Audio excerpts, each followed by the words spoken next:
Oh, it automatically records. Perfect. Okay, welcome everybody. We have some people joining. Just trickling it in. See. Okay, woohoo. How's everybody doing? Feel free to write in the chat what region you're from or where you're watching from. Would be great to say hi.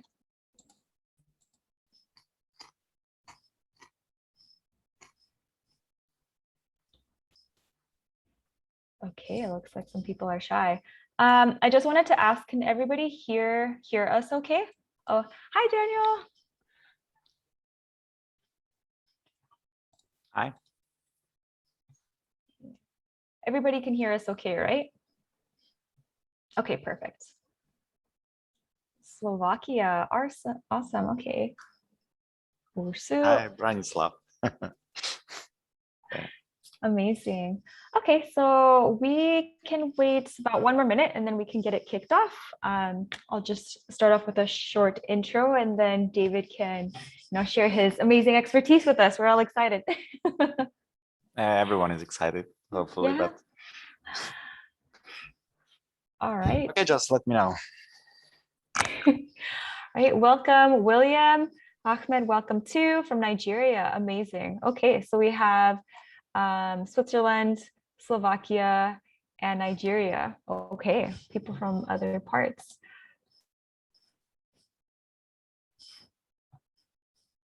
All right. Okay, so I think we can start. So I'll just kick it off and just do a short introduction to myself. So my name is Jacqueline. Everybody in the community knows me as Jackie. I am the head of token marketing at Covalent and super excited to have the chance to be here because we've been able to run a lot more workshops that aren't just either ran by our team where we share our expertise or partners. It's actually giving the chance through our program to allow alchemists such as David to share their expertise in different fields, which is pretty exciting. And we've been able to expand and are continue to expand to workshops not just based off of crypto and blockchain, but we want to open it up to lifestyle. So we will be having more workshops that are based on different topics and themes. We do have one upcoming on Friday that's going to be taught by an actual psychiatrist who's an alchemist, and she'll be talking about mental health and depression. So just an example, we will be doing other workshops where they are like more technical and will be taught by other industry leaders. But yeah, David's the first one to launch our first lifestyle workshop and very excited because he'll be covering topics that have to do with just different things on how we view failures and perfectionism, which I feel are very important topics to talk about that people are actually a bit uncomfortable because there's a negative stigma to it. But I'll let the expert talk about it in a bit. We do have Ariane here, who is one of our deans, who is also an alchemist, who's been playing leadership positions on different fronts. Ariane, I don't know if you want to give a small introduction to yourself, and then we can hand it off to David. Hey guys, I'm Aryan Jain from India. You guys already know me because I'm keep pinging on Discord. So yeah, I'm the one who was working. Me and as well Gyan, we both are working with the David on this workshop. So yeah, that's about me, and I will pass to the David. Let's get started. All right, take it away, David. Okay, so hi everyone. I'm David. I'm from Slovakia, and I am very excited to be here and to have an opportunity to tell you a few words about such an interesting theme like the failures and perfectionism and mindset. And if you have a question, feel free to type a question to this chat window or anywhere. I'm not very familiar with Zoom application, so Jackie will probably handle it for me. So I will present and I will talk. And if you have something or if you don't understand anything, just stop me or ask, or I don't know what else. Raise your hands because I'm not a native language speaker, so maybe something will be very hard to understand, but we can discuss. That's why we are here. That's why this is a workshop. Okay, so as you can see, my presentation will start a little bit different than others. You can see the nice picture of the table from the Christmas time or Thanksgiving time, doesn't matter. And I will start maybe with question for every one of you. For example, if you found sometimes yourself anytime in the situation where you, for example, decide to do something and you end up with totally different result, or you didn't proceed as you expected. For example, as this Christmas time, you can see a lot of food, a lot of delicious food. But after season holidays and after Christmas time, your belly doesn't look as pretty as you maybe wish. And you decide, for example, for the diet, you stick to it perfectly. You are doing very well, several days, maybe weeks.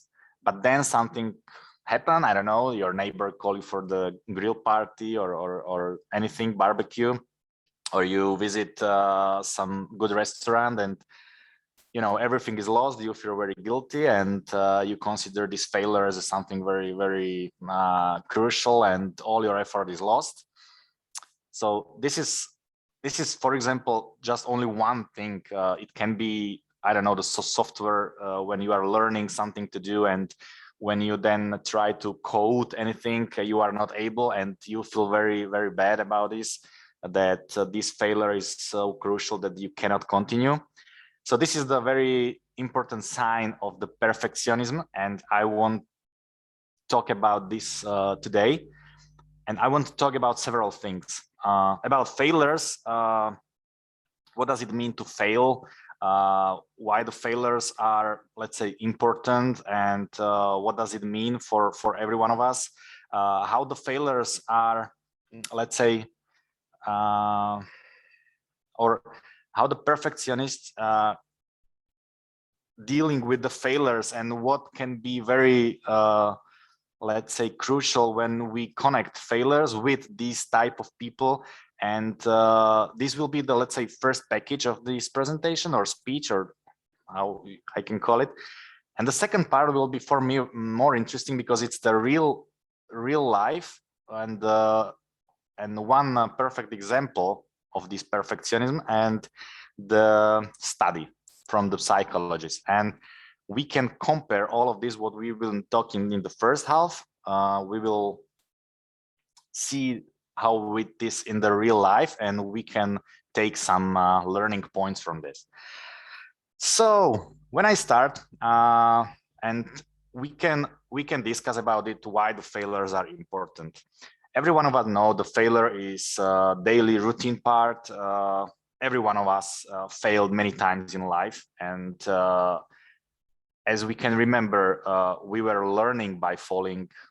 We were trying to speak by babbling. We were trying to draw circles by drawing some unidentified shapes. So these were failures which are definitely, let's say, good failures, and they are only proof that we are trying. And if these failures are, let's say, misunderstood by someone who are failing consistently, and someone decide that this failure is something what is limitation, he stopped to try, and he, let's say, give up, and then never achieve the result.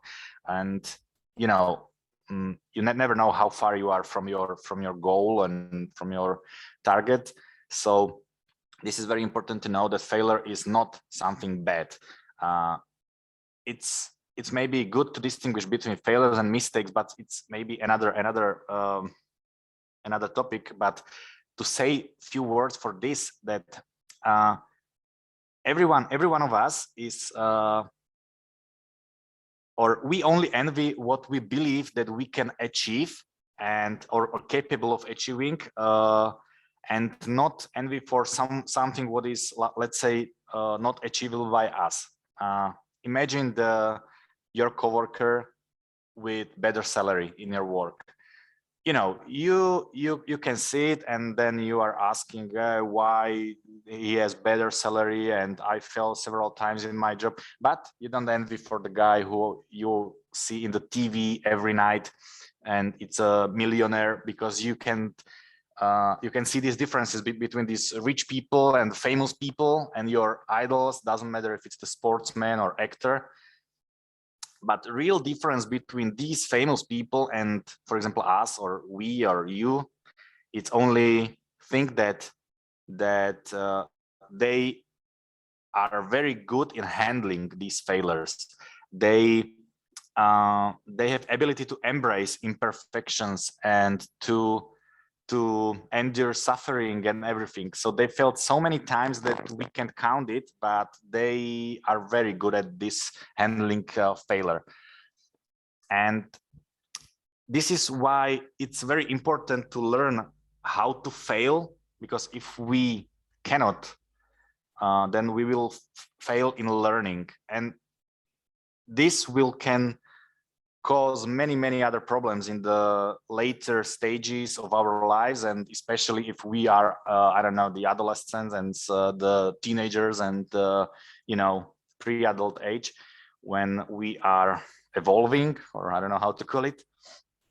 And important thing, or the what my presentation is about is I want to connect it with the perfectionist, because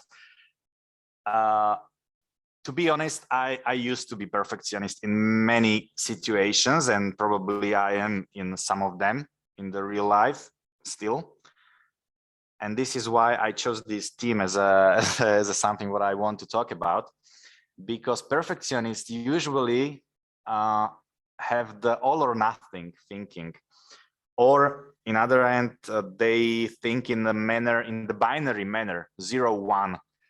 In other words, it can be something like, if you are doing something, you want to be perfect, that's why it's perfectionism. But it means, for example, everything is opposite. If you want to race, you definitely want to win, because that's the reason why I'm racing. For example, if you are keeping this diet or stick to the diet, you want to lose, I don't know, the 20 pounds at least. If you lose only 5, it wasn't success. This is this binary manner, 0-1. And this is how the perfectionists are thinking in every section or every aspects of their life. Doesn't matter if it's a work, if it's a family, if it's routine business. And very important and very common situation is the preparation phase and everything what is connected to starting the job, because the one common symptoms for the perfectionist is time wasting.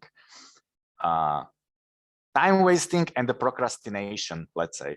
For example, perfectionist has to do something, any task, doesn't matter.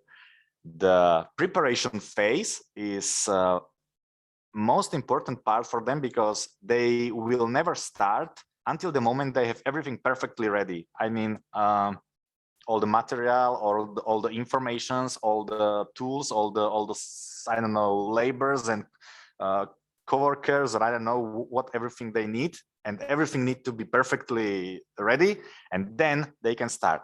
And of course, life is not perfect, and everything is not perfectly ready every time. So they procrastinate until the latest possible moment when they can start. And that's only, it's impossible to see the perfectionist will deliver results, I don't know, 1 month before deadline or something. They will always meet the deadline perfectly, because that's the way how they are working. Or maybe me, because I know these feelings. I am perfectionist in a very I don't know, very often. So it's not good, I know it, but it's very hard to change or very difficult to change mind. We will came to this later. But to how to control this slide. It's about maybe the psychologists made some studies and they found that many of these perfectionists wear this perfectionism as some badge of honor on the t-shirt to be proud of their perfectionist, but they are very prone to disorders and some let's say some very serious facts. For example, I don't know, you can have bodybuilders who are very strict to their diets and the food cycles and food restrictions, and they will end up with some real healthy issues caused by these food diets and so on, and they are dealing with the consequences for the rest of the life. And this is very typical situation in many cases. The bulimia and the anorexia for the perfectionist with trying to do some, you know, this healthy and fitness stuff and so on. And another result from this study was that perfectionists believe that everything is given as a from, let's say, from the born as a status and cannot be changed or modified during the life because it's very difficult to change, and they are given with this ability or something and they cannot change. But the difference is true, and I will show you. And this is the interesting part for me. I think you know that guy, but I will let you a few seconds to, let's say, to guess who it is. Of course, we don't have a voice of you here, so this is the Stanley Kubrick. I think you know this guy. It's the movie director, very famous movie director, Stanley Kubrick, who has produced movies like 2001: Space Odyssey, Spartacus, Clockwork Orange, Full Metal Jacket, I don't know what else, Shining, and a lot of other movies. And this guy is very famous for his perfectionism. And I will tell you one example for all. Stanley Kubrick, in 1987, he ended up with the movie Full Metal Jacket, and he decided to produce another, let's say, great movie. So he was very interested in the Second World War and the Holocaust and these things around. So he started to find a book. He was searching, I don't know, the 2 years, and after 2 years he still didn't find the perfect book. So he let's say ordered or accumulated a team of guys, and he paid them for the 1 year to search with him. And after 3 years, in 1990, finally he found the book. It was called Wartime Lies. Okay, so he decided this will be the book based which he produced the movie. So he started to gather all the possible informations, as a perfectionist do, humanly possibly informations, to start producing the movie. It means this book was from the Second World War, and he started to collect information about uniforms of the soldiers, from the vehicles, from the, I don't know, the buildings, from the weapons, everything possible. After 3 years of searching and reading books and visiting libraries and everything, he didn't shoot any single scene, still didn't start the movie. And another guy came, and during 1 year and, I don't know, 2 months, he found the book, read book, produced the movie, cut it, and release it, and won the 7 Oscars.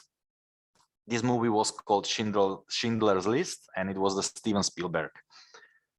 So that was the moment when Stanley Kubrick failed, and as a perfectionist, considered the failure as something crucial. He stopped his any other, let's say, movie work for another 6 years by these failures. Of course, he didn't release this movie From Warp Time Lies, because he stopped after he see the Spielberg release this Schindler's List. So all effort, 6 years were lost. 3 years of searching and 3 years of another searching, and next 6 years he didn't produce anything else. So 12 years Stanley Kubrick didn't do anything in the director life in his lifetime. And Steven Spielberg after this became, let's say, friend with Stanley. They meet, and Stanley, this was another reason or another point, consequences, that the Stanley has another movie prepared what he was trying to publish next period. It was the artificial intelligence, and he gave it to Steven that he should also produce this movie, because Stanley felt very bad after this failure. And this is one reason and one perfect example for me why the perfectionists are very good at things what they are doing, but you can see that they are striving for perfection, and someone else who are not striving for perfection but for the excellence instead can achieve greater results due to the not wasting the time and to deliver the maybe comparable results in the so much more effective way. And Stanley feel very guilty, and maybe it's connected, maybe not, but after these 12 years, he released in 1999 his final movie, and 1 week after its release, it was something like, dropping all the how to say, all these heavy ideas and heavy minds, and he died and he passed away 1 week after his final movie. So don't know if it's connected with this mindset or not, but maybe, if you have such a perfectionist like Stanley. But another very interesting example is from the psychology. One lady called Carol Dweck. It's a psychology from the Stanford University, and she was doing the whole life. She was studying the children and the teenagers and the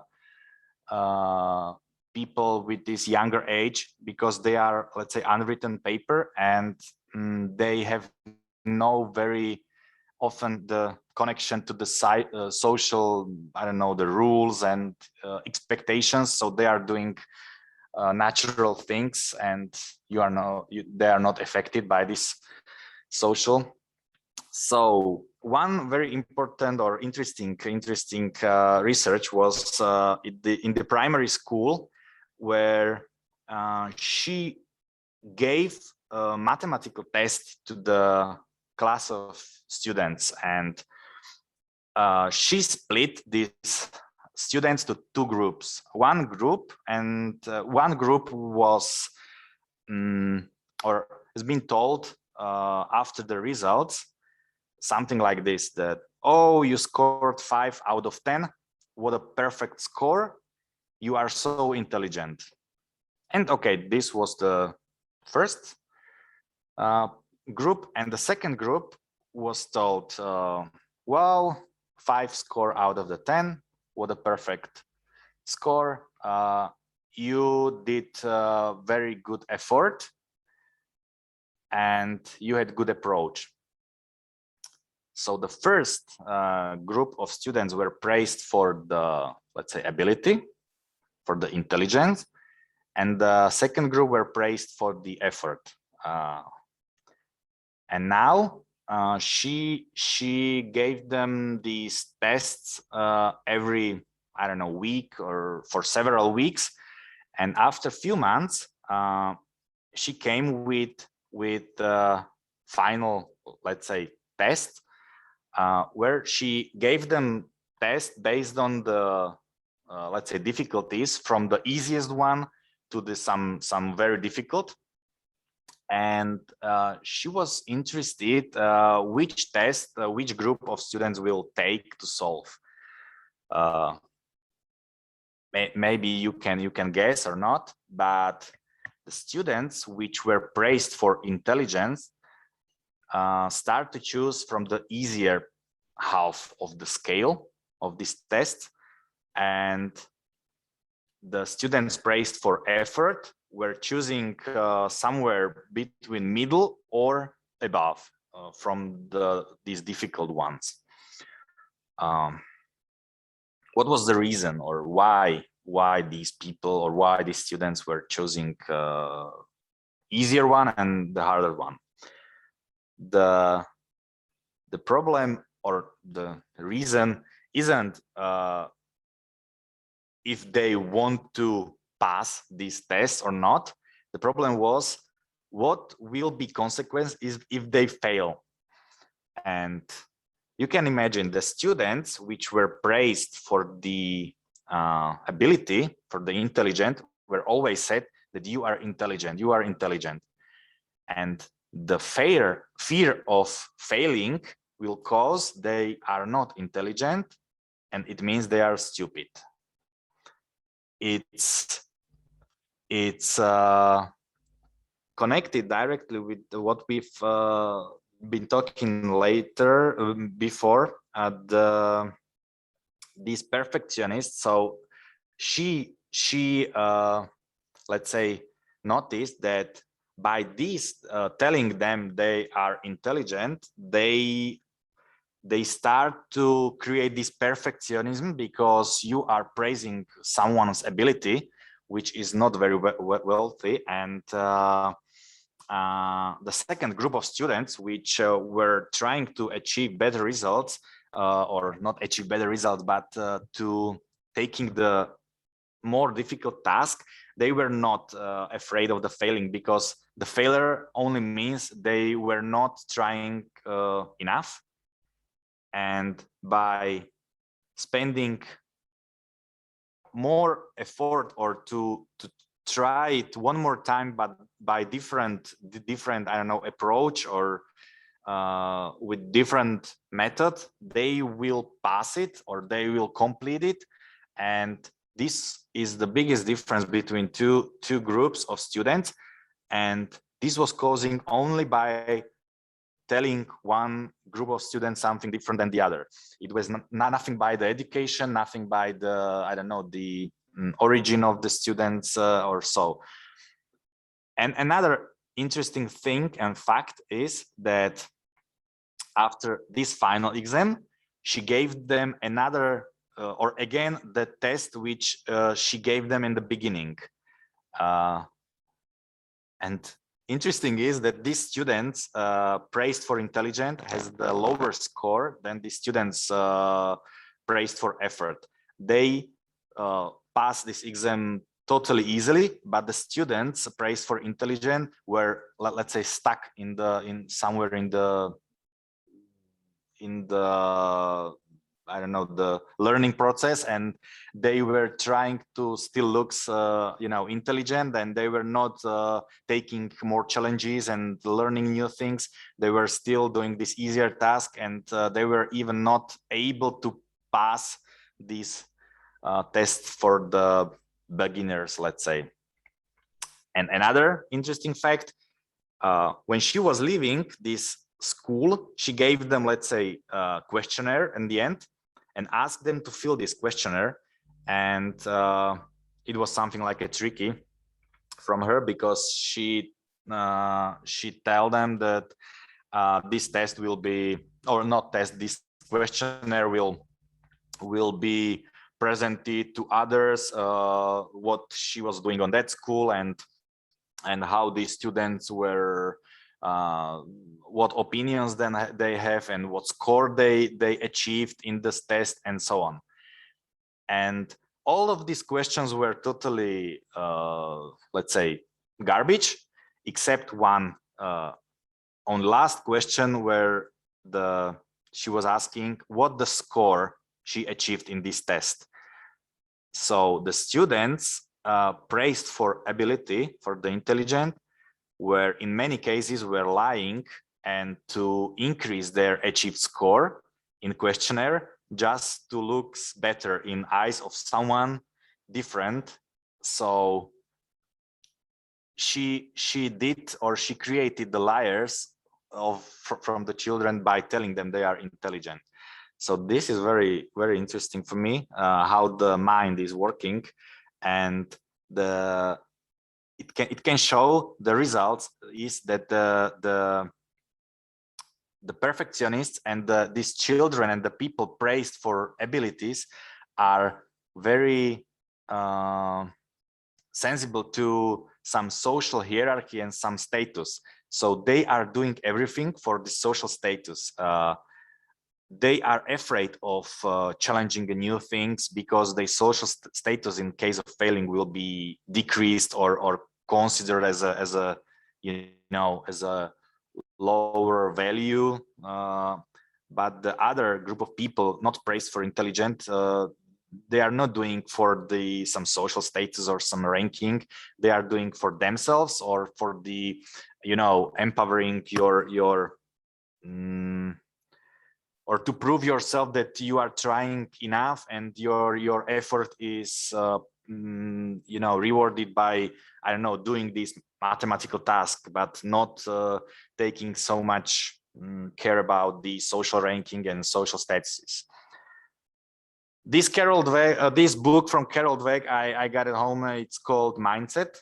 If you want to download it or from Amazon, or just buy it somewhere in the library store, it's a very good book with many examples. This test with students was only one chapter, so you can read a very interesting stories. So just I can highly recommend this book. And I think this lady is responsible for the word mindset as in the form like we know it today. It means she described these two groups of mindsets, the fixed and growth mindsets. I don't know if you can read it easily or not. I got these two charts or pictures. I got it in the high quality PDF, so I can definitely share after presentation or this workshop, so everyone can download and see it. But it's almost everything I want to cover in this speech. As you can see, the fixed mindset is, people with fixed mindset can clearly and can definitely achieve results. It's not that they are bad people or something. No one is telling that, but they have so much obstacles in the route of the life, let's say, because they are feeling everything like a treat. Everyone near them are, let's say, the competitor, not the coworker or someone who can, let's say, help you. They are mostly prone to do the things themselves with no help, because they are feeling they are doing very well things. The people with fixed mindset are afraid of taking challenges and afraid of learning new things, mostly because they need to spend so much effort and they are not sure if they will handle it, and if yes, what will be the result, if it's worthy and not, you know, so much questions and so many questions and only few answers. So they stick for the routines and the things they are good at right now. So that's the fixed mindset as a not a very wealthy mindset. And as you can see in the right side, these grown mindset, they are totally opposite in the every aspect. What is important to mention, the perfectionism as a status of your personality, it isn't binary 0-1. It's normally continuous, I don't know how to say, the curve where you can be somewhere in between. And they are examples of the people who are, let's say, perfectionists in work, but in the family life at home, they are normal growth mindset, let's say. So it's very, very difficult to, let's say, distinguish between your behavior in such a different situations, because sometimes you can act like perfectionism, but in other situations you can be totally opposite and totally open-minded, and you know, it's very important to know about this and to know your weaknesses and to know your strengths. And for example, as I mentioned, I used to be perfectionist in many situations. Now I try to be less perfect in a lot of situations, but sometimes I'm not, I know it, and I am trying to deal with it. I can tell you an example from my life, and maybe we can share your examples if you can, or if you are not afraid.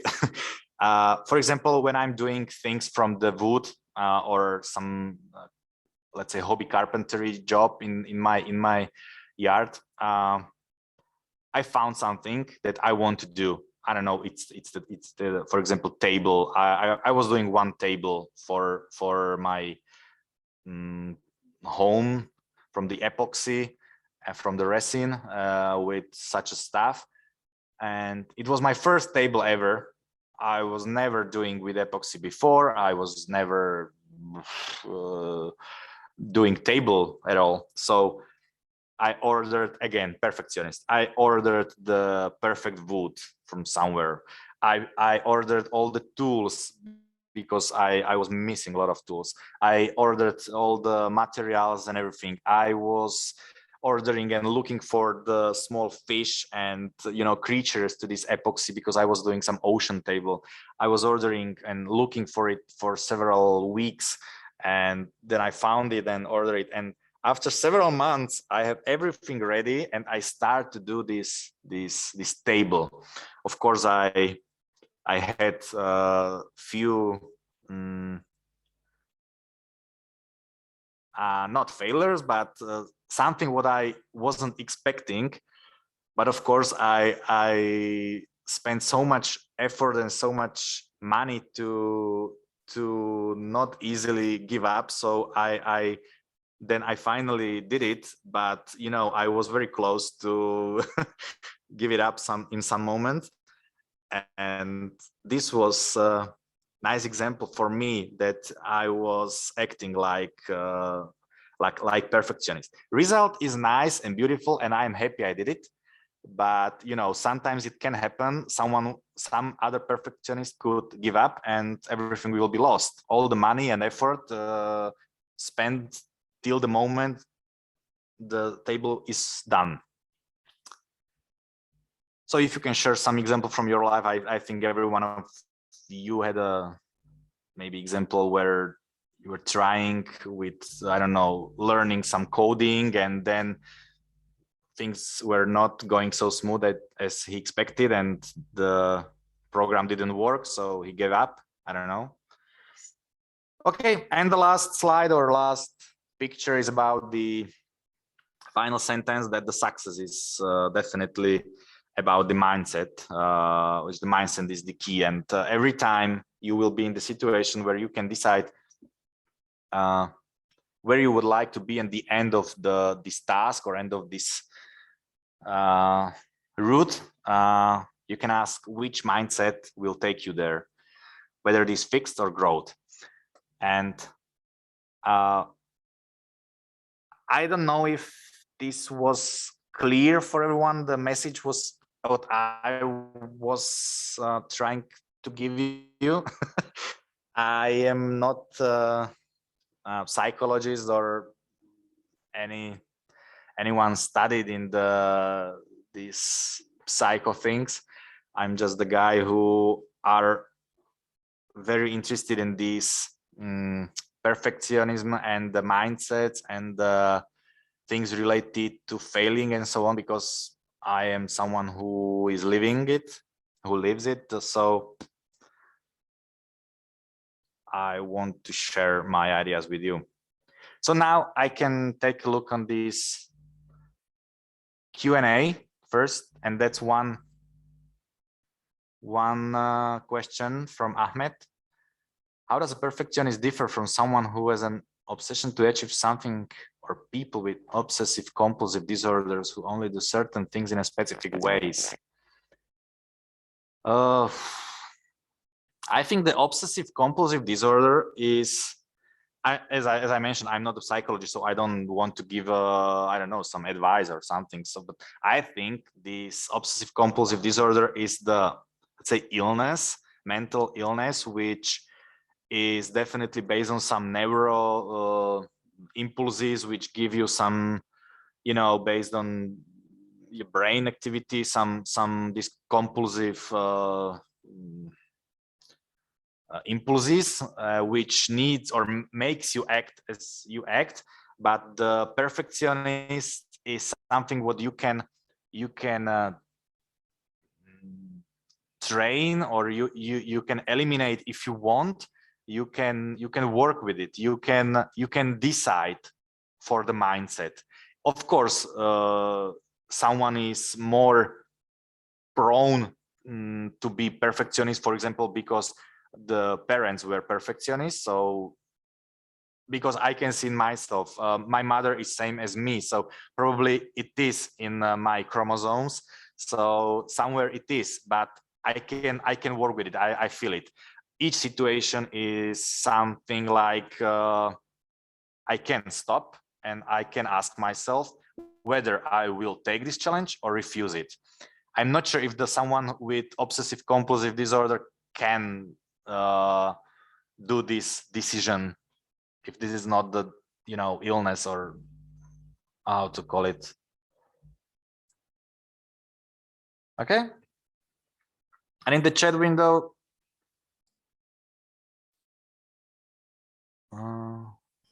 Let's see. It was super helpful because I have like examples. I feel like I used to be a perfectionist. I just wanted to read some of the chat. Karina, she's one of our like top leading alchemist OGs, but she shared in the chat how she's a developer that tries to let go of fixed mindsets to accept that her code isn't perfect, and it's something that most developers deal with. That's super interesting. Maiden, I hope I pronounced your name right, also talks about her experience, or his or her experience in development. And it's just interesting to see that it's tied to perfectionism. And it's crazy because I feel like when it comes to comparing the fixed and growth mindsets, I feel like I can take aspects of each one and apply it to myself. But I guess sharing an example is when, and I remember my family telling me that like you're a perfectionist, to the point where it affected a lot of different ways that I had handled things. And I felt like that was my downfall on being able to either kind of, as you mentioned, view the bigger picture and actually being able to see just like the blessings or the positives in situations or like work that had been done, instead of focusing on the well, like this didn't work, so then everything is ruined, where there's like a learning in different things. So yeah, this definitely helps a lot, and I feel like I can apply it to different things. So thank you so much for sharing. But Yeah, yeah. I feel, for example, I work in the current since the university, I started working in one company and I work till this moment. So it's 14 years. And during these 14 years, I can definitely notice myself as a person who start at some, let's say, status of perfectionism, or how to call it. And now I'm totally different state where I can see in many situations I act totally different, because I am aware of these things. Of course, some of the situations I'm still, as I mentioned, and afterwards I can maybe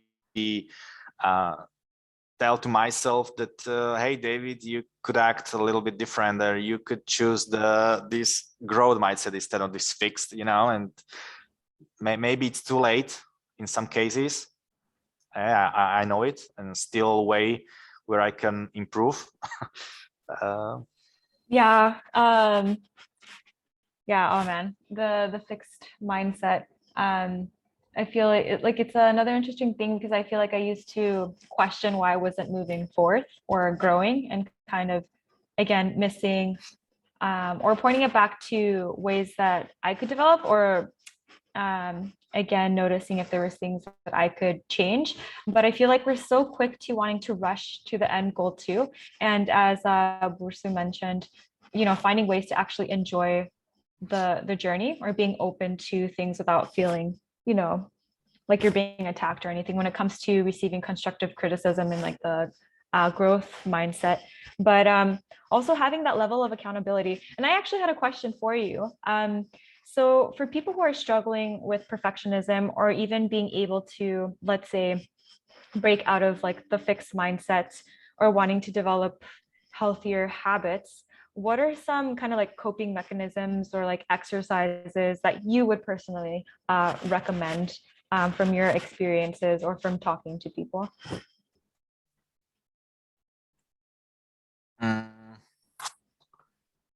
Good question. I found myself in many times. I found that what is helping me, or what it's you need to somehow clear your mind, and I think it's for everyone. It's not just for the perfectionists, but for everyone, that if you have a clear mind and you feel relaxed, or not under the stress, under the pressure, under the situation where you can find yourself in danger, or I don't know how to call it, your decision will be different probably. And how to do it? I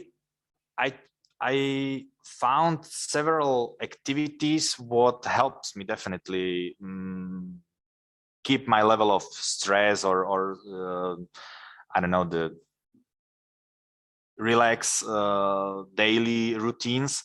So for example, I got some computer games, I got some carpentry, I got some stuff what I'm doing with my children, and walking with dog, for example. And when I feel not very comfortable in such a situations, I always try to, I don't know, I will play a game for half an hour, and then I'm trying to do the decision, let's say, if it's something important decision. But if it's something very, let's say, quickly decision, then it's up to current situation. So I don't know if there is some advice or some. Oh, it's great. I feel like, well, hobbies or like passions or different things play like a big part in that. And also I found something that helped me was actually having people, or surrounding myself with a good group of people. Because I don't know if you've heard where they say the 5 people who you surround yourself the most actually says a lot about you. But having like a good support group that can also hold you accountable. And then of course, like having pushback, because I remember feeling like, okay, that's I don't want to hear this, but it was healthy because they had been at like higher levels of their lives and wanting to help out too. So being open to that, because I feel we can get stuck in certain habits, and being consistent with reflecting or trying to break certain habits. Because I think there's another thing that they said, it takes like, I don't know if it's more than like 2 or like 3 weeks where you have to be consistent in order to break a habit. So it's the consistency, but yeah, no, this is great. Sorry, I'm like talking a lot, but this is absolutely super helpful. Yeah, maybe I should use the different word, that not the activity what makes me relax mood or something, but you know, this ratio between the hard task and the task which are relieving some pressure and everything. So if you are going to work day by day and 12 hours by 12 hours, and you are doing this for several weeks and months, I don't agree with this, because you know, how long does any person can keep this you know, this speed of life? You need to relax, and if you find this ratio between your, let's say, personal life and your professional life, you need to relax daily, or let's say regularly, and then your mind will be clear and ready for good decisions, and something like that. I agree with that. All right, so we got to some of the questions. I just wanted to close it off to be mindful of everyone's time. If you have any other questions, please use the Q&A or just type it in your chat. If you want to reach out to David, aka Corton, on our Discord, well, there's his contact info on the banners, and yeah, we'll be posting this on our YouTube, or the recording for those who weren't able to make it. But David, it would be great if I could actually get the recommendation of the book that you mentioned, and also the presentation, so we could attach it to the video so everybody else can watch it, because there's a lot of good material here. And yeah, so if we have no other questions or feedback or comments, I'll just leave it to you to, yeah, do any closing comments that you want to do to the audience. Yeah, so thank you for your attention. I hope you at least take maybe one sentence from all the presentation. If more, it's good. And as Jackie said, if you got something for me, just contact me via these links in Discord or Telegram, and I will share all these presentation materials what I got. And thank you. And I will be happy if I can see other workshops created by you guys. And of course, I will enjoy. Yeah, no, thank you. Appreciate your time so much, and hoping to maybe see more workshops done by you too. I feel like the presentation and delivery was beautiful, and appreciate Ariane too for putting this together. Huge shout out to Snowdot, to Gian, Jennifer, for all, and Gautam too, for being able to piece this together and working with David, so we could have more workshops done by alchemists. But yeah, I hope everybody has a great rest of the day, and we'll follow up a little bit after. Okay, all right. Thank you. All right, bye everybody. Bye-bye.